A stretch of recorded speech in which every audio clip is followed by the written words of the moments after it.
Isabelle Veil, toutes les femmes de BFM TV sont en rouge aujourd'hui pour relayer ce mouvement Go Red for Women qui est né aux États-Unis et qui débarque aujourd'hui en France. Il y a urgence ? Alors, il y a une vraie urgence. Je trouve qu'on n'en parle pas du tout. Aux États-Unis, ça fait 10 ans qu'ils en parlent, qu'ils sont sensibilisés. On sait qu'il y a 9 millions de femmes qui meurent dans le monde de maladies cardiovasculaires. Il faut absolument sensibiliser les jeunes femmes et les femmes plus matures. Mais c'est important déjà de faire passer ce message aux femmes jeunes qui n'ont pas conscience de ce danger. Alors justement, Alain Ducardonnet, est-ce que les femmes ont des caractéristiques cardiovasculaires particulières? Une femme sur 3 meurt de ces maladies. Pourquoi? Alors, caractéristiques particulières, oui, au niveau des artères. Les artères ont un diamètre plus petit. Et généralement, ce sont des maladies des petites artères chez la femme. Mais surtout, on est resté avec cette notion que la femme était protégée par les hormones, les estrogènes naturels. Alors ça, c'est vrai. Et ça reste toujours vrai. Le seul problème, c'est que le mode de vie des femmes a changé. Et qu'aujourd'hui, elles fument, elles travaillent beaucoup, elles sont stressées. Et elles ont, en fin de compte, perdu un petit peu de cet avantage. Et c'est pour ça qu'aujourd'hui, les femmes pensent plutôt cancer du sein, il faut qu'elles pensent maladie cardiovasculaire. Comment se fait-il, Isabelle Veil, qu'elles ont été les oubliées de la recherche, les femmes?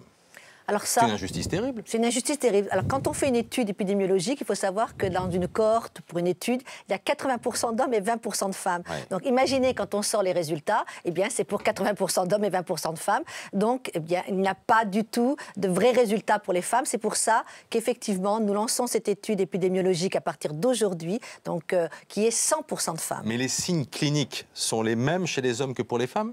Alors, monsieur Ducardonnet... Alors, justement, il y a une différence. Et c'est pour ça qu'il n'y a pas tellement de femmes dans les études. C'est que les choses sont un petit peu ch'touilleuses, si vous me permettez d'expliquer. Quels sont les signes qui doivent inquiéter les femmes qui nous regardent? Par exemple, la douleur dans la poitrine pour l'infarctus, c'est vrai. Mais parfois, c'est une douleur abdominale. Parfois, c'est une fatigue prolongée. C'est une angoisse profonde. Et donc, on a forcément, au niveau du diagnostic, un retard. En France, il faut savoir que 20% des femmes ne bénéficient pas de l'épreuve d'effort qu'elles devraient avoir.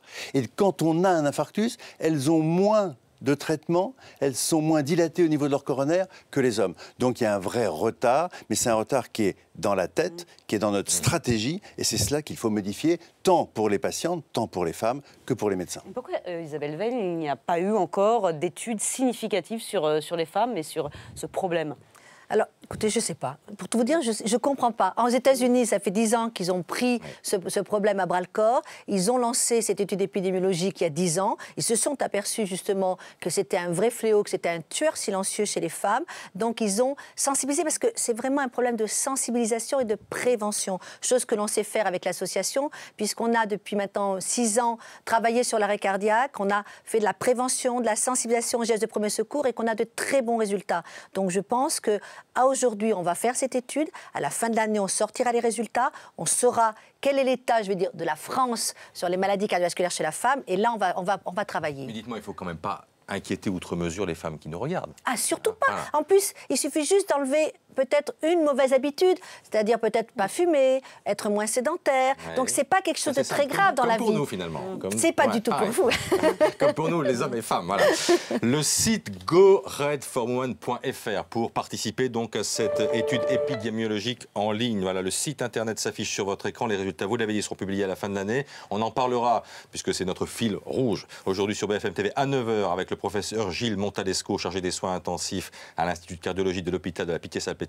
Engagez-vous, donc si vous nous regardez, portez du rouge. C'est pour la bonne cause. Les femmes de BFM TV le font aujourd'hui.